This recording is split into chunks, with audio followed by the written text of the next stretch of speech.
શરૂઆત કરીએ રૂપિયાની સાથે તો શરૂઆતી કારોબારમાં ડોલર સામે રૂપિયો 3 પૈસા જેટલો મજબૂત થઈને 83.97 પ્રતિ ડોલરની સામે 83.94 પ્રતિ ડોલર ઉપર ખુલ્યો અને ત્યારબાદ આપણે જોઈએ તો રૂપિયામાં 83.95ની આસપાસના સ્તર આપણને જોવા મળી રહ્યા છે. ડોલર ઇન્ડેક્સને જોઈ લઈએ 103.12ની આસપાસ ડોલર ઇન્ડેક્સ અહીંયા આગળથી આપણને કારોબાર થતો દેખાઈ રહ્યો છે. તો અહીંયા આગળ મોંઘવારીના આંકડા પહેલાં ડોલરમાં પણ એક દબાણને કારણે રૂપિયાને સપોર્ટ મળતો દેખાઈ રહ્યો છે. તો અત્યારે આપણે જોઈએ ડોલર ઇન્ડેક્સ ડોલર રૂપિયો બંનેમાં ફ્લેટ ટુ પોઝિટિવ કામકાજ થતું દેખાઈ રહ્યું છે. પણ જે રીતે આપણે અહીંયા આગળથી વાત કરીએ, આ સપ્તાહમાં ઘણા બધા આર્થિક આંકડાઓ આવવાના છે. કયા કયા આંકડા છે એના ઉપર પણ નજર કરી લઈએ. એની ડોલર ઇન્ડેક્સની સાથે સાથે તમામ કોમોડિટીઝની ઉપર પણ અસર થતી હોય છે. તો આજે એક મોંઘવારીના આંકડા આવશે, પીપીઆઈના આંકડા, મોંઘવારીના આંકડા આજે આપણને આવતા દેખાશે. ત્યારબાદ 14 ઓગસ્ટે આ આંકડા આપણી સામે આવતા દેખાશે. રિટેલ વેચાણના આંકડા છે એ 15મી ઓગસ્ટે આપણને આવતા દેખાશે. આ ઉપરાંત અન્ય બીજા આંકડા છે જે પણ આપણને આવતા દેખાઈ શકે છે. તો બિલ્ડિંગ પરમિટના આંકડા 16 ઓગસ્ટે આવતા દેખાશે.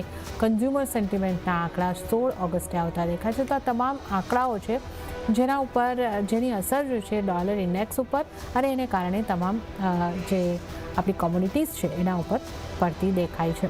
યુએસ ઇન્ફ્લેશનના આંકડા ઉપર ખાસ કરીને આપણી વધારે નજર રહેતી હોય છે, જેની આપણે રાહ જોઈ રહ્યા છે અને એને કારણે તમામ કોમ્યુનિટીઝમાં આપણે જે છે ખાસ કરીને ઉતાર ચઢાવ આવતા જોઈએ છે. તો મોંઘવારીના આંકડાની જો આપણે વાત કરી લઈએ તો સીપીઆઈના આંકડાની અમેરિકાના સીપીઆઈના આંકડાની આપણે ખાસ રાહ જોઈ રહ્યા છે અને આ આંકડા વધીને આવે એવી એક સંભાવના અહીંયા આગળથી બનતી દેખાઈ રહી છે. મંથ ઓન મંથના આધારે 0.20% વધારાની એક અપેક્ષા અહીંયા આગળથી સેવાઈ રહી છે અને જુલાઈમાં વાર્ષિક ધોરણે સીપીઆઈ 3% રહેવાની અહીંયા આગળથી આશા છે. તો આ એક મોંઘવારીના આંકડા છે જેના આધારે ફેડની આગળની રણનીતિ અહીંયા આગળથી નક્કી થતી હોય છે. તો એને કારણે મોંઘવારીના આંકડા ઉપર ખાસ અસર રહેતી હોય છે. આપણા મોંઘવારીના આંકડા, ભારતના મોંઘવારીના આંકડા આપણે આવતા જોયા અને આ મહિનાની અંદર મોંઘવારીમાં મોરચે આપણને ઘણી રાહત મળતી દેખાય છે. તો ભારતમાં હવે રેટ કટની સાયકલ શરૂ થઈ શકે એની ઘણી બધી સંભાવના છે. અમેરિકાના મોંઘવારીના આંકડાઓની ઉપર આપણે ખાસ નજર રાખવાની રહેશે. બાકીની જે પરિસ્થિતિઓ છે, ગયા વખતના જે પોલિસી હતી એના કમેન્ટ્સ અને એને જોતાં લાગી તો રહ્યું છે કે હવે રેટ કટની શરૂઆત સપ્ટેમ્બરથી થઈ શકે અને 0.25% એટલે કે 25 બેસિસ પોઈન્ટ કે 50 બેસિસ પોઈન્ટની પણ શક્યતાઓ અહીંયા આગળથી આપણે વિચારી રહ્યા છે. તો આ તમામની ઉપર ખાસ કરીને અહીંયા આગળથી નજર રાખવાની રહેશે. તો આપણે અત્યારે સ્ક્રીન ઉપર કઈ રીતના આપણા આઈઆઈપીના આંકડા રહ્યા છે એને પણ જોઈ શકીએ છીએ. વધારે ચર્ચા આપણે ખાસ કરીને કરીશું. એલકેપી સિક્યોરિટીઝના જતીન ત્રિવેદી આપણી સાથે જોડાશે, એમની સાથે આપણે ચર્ચા કરીશું.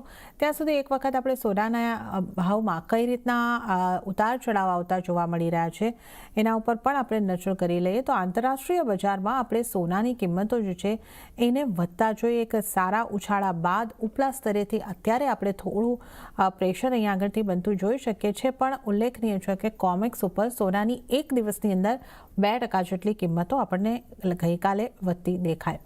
અને આપણે સૌ જે રીતે જાણીએ છીએ કે સોનામાં ડિસેમ્બર વાયદો જે છે એ રેકોર્ડ સ્તરની નજીક પણ આપણને પહોંચતો દેખાયો હતો અને $2517 ઉપર કોમેક્સનો વાયદો આપણને પહોંચતો દેખાયો હતો. અને હાઈએસ્ટ સ્તરોની જો આપણે વાત કરીએ તો લગભગ ઓગસ્ટની શરૂઆતમાં જ 2 ઓગસ્ટે 2522ના હાઈએસ્ટ સ્તર જે છે એ અહીંયાથી બનતા દેખાયા હતા. તો સોનામાં એક સારી મજબૂતી અને એ મજબૂતી બાદ થોડું પ્રોફિટ બુકિંગ જેવું આપણને અત્યારે આવતું દેખાઈ રહ્યું છે. જતીન ત્રિવેદી આપણી સાથે જોડાઈ ગયા છે. જતીનજી, સૌથી પહેલાં શરૂઆત આપણે રૂપિયાથી કરીએ. ડોલર રૂપિયા પર આપને કઈ રીતની રણનીતિ રાખવાની સલાહ રહેશે? જે રીતે આપણે જોયું કે હવે યુએસના મોંઘવારીના આંકડાની આપણે રાહ જોઈ રહ્યા છે, આપણી મોંઘવારી આગળથી ઘટીને આવી છે, તો એની કોઈ ઇમ્પેક્ટ કરન્સી પર રહેશે? ડેફિનેટલી ડોલર ઇન્ડેક્સનો મુવમેન્ટ જે છે એ ક્યાંય ને ક્યાંય વોલેટાઇલ છે અને અગર આપણે જોવા જઈએ તો આ વીકના અંદર સીપીઆઈના ડેટા જે છે એ બહુ ઇમ્પોર્ટન્ટલી ઇમ્પેક્ટ કરશે આ બધી વસ્તુઓને. અને મેઇનલી આપણે ડોલર રૂપીનો જે પેર જે છે એ ક્યાંય ને ક્યાંય વીકનેસના તરફ જ ટ્રેડ કરતો જોવા મળી રહ્યો છે એઝ ઓફ નાઉ. અગર આપણે લેવલ સ્પેસિફિકલી જોવા જઈએ તો 83.75 is the important resistance for rupee as of now અને હાયર સાઇડ પર 84.5 84.10 જે છે એ ક્યાંય ને ક્યાંય સપોર્ટ પ્લે કરતો દેખાશે આગળ. બટ મને લાગે છે મોરલેસ લોઅર લેવલ્સ પર જ તમને ટ્રેડ કરતું જોવા મળશે. જે બી બાઉન્સ બેક રૂપિયાના અંદર આવશે ટુવર્ડ 83.75 કે પાછું ઓપોર્ચ્યુનિટી બની જશે સેલ કરવા માટે થઈને. તો ડોલર રૂપિયાના પેરના માટે થઈને થોડું પોઝિટિવ વ્યૂ રાખીને ચાલુ એ મારું માનવું છે. ઓકે, તો ડોલર રૂપિયાની પેરને માટે એક પોઝિટિવ વ્યૂ અહીંયા આગળથી રાખીને ચાલો, તો આ તમારે માટે સલાહ બનતી દેખાઈ રહી છે. અને સોનાની વાત કરીએ તો જતીનજી, સોના અંગે આપણે એક નજર કરી સોનાના ભાવ ઉપર, તો આપણે જે રીતે જોયું એક દિવસમાં 2% વધારા બાદ સોનાની અંદર જે ઉપલા સ્તર બન્યા ત્યાંથી થોડો ઘટાડો આવતો દેખાઈ રહ્યો છે. કોમેક્સ ઉપર ખાસ માફ કરશો, સોનાની અંદર એક સારી મજબૂતી આપણને આવતી દેખાઈ હતી અને પછી આપણે જોઈએ તો થોડું દબાણ બન્યું છે. MCX ઉપર પણ અત્યારે થોડું દબાણ બનતું દેખાઈ રહ્યું છે. તો સોનાને તમે કઈ રીતે જોઈ રહ્યા છો? જો ગોલ્ડના આપણે વાત કરીએ તો ડેફિનેટલી માર્કેટ જે છે ક્યાંય ને ક્યાંય એ વસ્તુ પકડીને ચાલી રહી છે કે આગળ ચાલતા ઇન્ટરેસ્ટ રેટ કટ જે છે એ ક્યાંય ને ક્યાંય ઇમ્પ્લિમેન્ટેશન જે છે એ વધી જશે. અને કેટલા ઇન્ટરેસ્ટ રેટ કટ થાય છે એ ડિપેન્ડ કરે છે અને કેટલા પેસથી થાય છે એ ઇમ્પોર્ટન્ટ રહેશે. તો કમિંગ સપ્ટેમ્બર ઇરિસ્પેક્ટિવ જે બી CPI ડેટા હમણાં વીકમાં આવશે અને પાછું સપ્ટેમ્બર મંથમાં પણ તમને CPI ડેટા આવશે before the interest rate announcement. કેમ કે ફેડરલ રિઝર્વની પોલિસી જે છે એ ક્યાંય ને ક્યાંય સપ્ટેમ્બર 18 તારીખના આજુબાજુ છે. તો 2 CPI ડેટા જે છે બાકી છે હજી ફોર ધ પોલિસી. તો મને લાગે છે કે CPI ડેટા જે ફોર ધ નેક્સ્ટ 2 ટાઈમ જે બી ઓગસ્ટમાં આવશે, જુલાઈના અને જે સપ્ટેમ્બરમાં આવશે ઓગસ્ટના, ઇમ્પોર્ટન્ટ રહેશે ફોર ફેડરલ રિઝર્વ ડેસ્ક ટૂલના માટે. જો ઇન્ફ્લેશન ડેટા ડ્રોપ થતું રહ્યું તો ડેફિનેટલી 0.5 બેસિસ પોઈન્ટનું પણ કટ થઈ શકે છે. પણ જો અગર CPI ડેટા થોડુંક વધીને આવ્યું કે સ્ટેબલ આવ્યું અને ટુવર્ડ્સ 2% ટાર્ગેટ એ લોકોને હજી પણ નથી દેખાઈ રહ્યું, તો એકાદું કટ થઈ જાય અને બધી સ્ટેટમેન્ટ જે છે એ થોડી હોકિશ કન્ટિન્યુ રહી શકે છે એમના તો. સો આ એક ટ્રિકી સિચ્યુએશન રહેશે for the next 1 month. But because middle ઇસ્ટના ક્રાઇસિસ હજી પણ લૂમ થઈ રહ્યા છે અને જેના કારણથી ગોલ્ડને જે છે સ્ટ્રોંગ સપોર્ટ મળતો રહેશે. તો એ કારણથી મારું વેટેજ જે છે ગોલ્ડના માટે પોઝિટિવ બનેલું છે. અને કોમેક્સમાં પણ આપણે જોઈએ તો લેવલ સ્પેસિફિકલી 2400ના લેવલ્સ બહુ સ્ટ્રોંગલી હોલ્ડ કરી રહ્યું છે. હવે 2420, 2425 બે સપોર્ટ પકડીને ચાલુ જોઈએ આપણે. અને હાયર સાઇડ પર 2500 સુધીના ટાર્ગેટ જે છે ક્યાંય ને ક્યાંય કોમેક્સ ગોલ્ડ દેખાડશે. અને આપણે MCX ઘરેલું બજારની વાત કરી લઈએ તો 70,000 ઇમ્પોર્ટન્ટલી આ એક સપોર્ટ ઝોન બનેલો છે હમણાં. ને 71,000 એક બેઝ રેઝિસ્ટન્સ છે. જ્યાં સુધી 71,000 ઉપર આપણે ક્લોઝિંગ નથી આપતા ત્યાં સુધી 70 અને 71 વચ્ચે જ ટ્રેડ કરતું જોવા મળી શકે છે. તો બાય ઓન ડિપ્સની રણનીતિ અપનાવો એ મારું મત રહેશે. આના અંદર 70,000 નીચે સ્ટોપ લોસ રાખો, 70,300 આજુબાજુ 200 આજુબાજુ બાય કરો અને હાયર સાઇડ પર 71 પહેલા પ્રોફિટ પણ બુક કરી લો. 70,800, 70,900 નું ટાર્ગેટ રાખીને ચાલો. ઓકે, તો અહીંયા આગળથી સોનામાં એક ખરીદી કરીને એટલે કે 12 ડિપ્સની રણનીતિ અપનાવીને ચાલવાની સલાહ અહીંયા આગળથી બનતી દેખાઈ રહી છે. તો 70,000ની આસપાસનો એક સ્ટોપ લોસ રાખીને સોનાની અંદર તમે ખરીદી કરીને ચાલી શકો છો. તો આ વ્યૂ ખાસ કરીને સોના ઉપર અને સોનાના ટાર્ગેટ જે છે 70,800ની આસપાસના બનતા દેખાઈ શકે છે. 71,000ના પહેલાં પ્રોફિટ બુક કરો. તો આ એક વ્યૂ અહીંયા આગળથી આપણને બનતો સોના ઉપર દેખાઈ રહ્યો છે. ચાંદીની વાત કરી લઈએ તો ચાંદીમાં પણ આપણે વૈશ્વિક બજારમાં આશરે 1%ની વેચવાલી આવતા જોઈએ અને સ્થાનિક બજારમાં 0.5%થી વધારેનો ઘટાડો દેખાઈ રહ્યો છે. તો ગઈકાલે ચાંદીમાં પણ સારી મજબૂતી આવતી આપણને જોવા મળી હતી.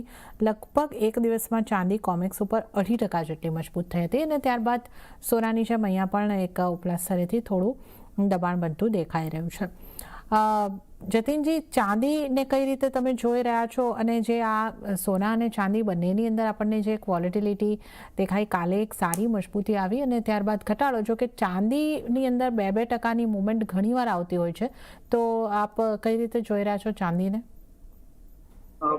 બે વસ્તુ જે છે આ સપોર્ટ કરશે. એક જે છે બેઝ મેટલનું ક્યાંય ને ક્યાંય થોડુંક સપોર્ટિવ લેવલ્સ લેવાનું ચાલુ થઈ ગયું છે. In the last couple of days આપણે જોયું છે કે બેઝ મેટલના અંદર એક સ્ટ્રેન્થ પકડી છે અને સાથે સાથે ગોલ્ડનું જે છે ઇમ્પોર્ટન્સ જે છે ચાંદીને મળી રહ્યું છે. તો ક્યાંય ને ક્યાંય મને લાગે છે નિયર ટર્મ બોટમ જે છે એ થોડુંક બનતું દેખાઈ રહ્યું છે અરાઉન્ડ 78,000, જે આપણે સ્ટ્રોંગ સેલ ઓફ જોયું હતું બે કારણથી.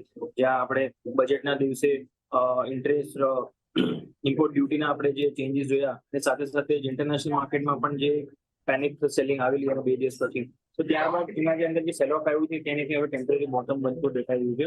અને મેનલી મને લાગે છે ગોલ્ડના સપોર્ટિવ મેજર્સ અને જે હિસાબથી હમણાં બેઝ મેટલનું સપોર્ટિવ મેજર્સ રહેશે એના કારણથી તમને અહીંયાથી પોઝિટિવ આઉટલુક જે છે પકડીને ચાલવા.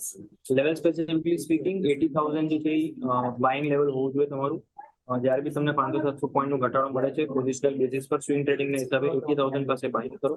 78,000 નો તમારો સ્વિંગ અને પોઝિશનલ સ્ટોપ લોસ જોઈએ અને હાયર સાઇડ પર 82-84 આવી રીતના ટાર્ગેટ લઈને ચાલો. ઓકે, તો ચાંદીમાં પણ ખરીદી કરીને ચાલવાની સલામતી દેખાઈ રહી છે. 80,000ની આસપાસ બાય કરીને ચાલો. 78,000નો સ્ટોપ લોસ અને 83,000 સુધીના ટાર્ગેટ તમને ચાંદીની અંદર બનતા દેખાઈ શકે છે. તો સોના ચાંદી બંનેમાં ખરીદી કરીને ચાલવાની સલાહ તમારા માટે બનતી દેખાઈ રહી છે. તો સોના ચાંદીની આપણે ચર્ચા કરી અને હાલ આ સાથે સમય થઈ રહ્યો છે એક બ્રેક લેવાનો. લઈશું બ્રેક અને બ્રેક બાદ આપણે અન્ય કોમોડિટીઝની ચર્ચા સાથે જતીન ત્રિવેદી સાથે આ શોમાં આગળ વધીશું.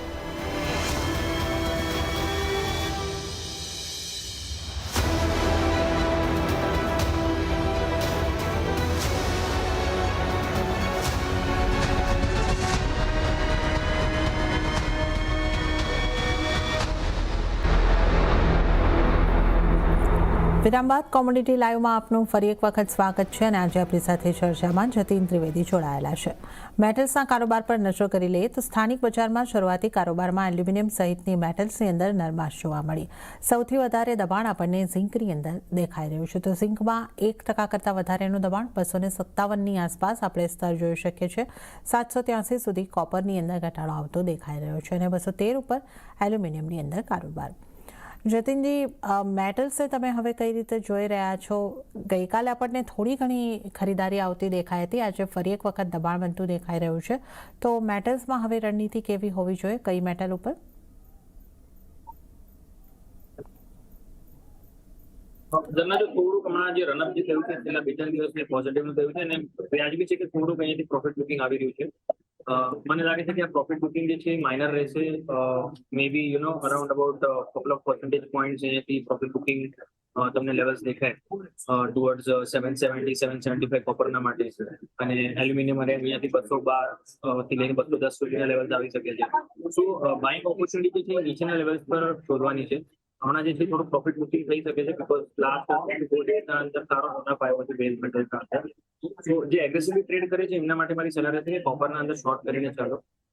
જ્યાં સુધી કોપર જે છે 790 ના નીચે ટ્રેડ કરે છે ત્યાં સુધી ઇન્ટ્રાડે માટે થઈને તમે વ્યૂ પોઈન્ટ નેગેટિવ લઈને ચાલી શકો છો.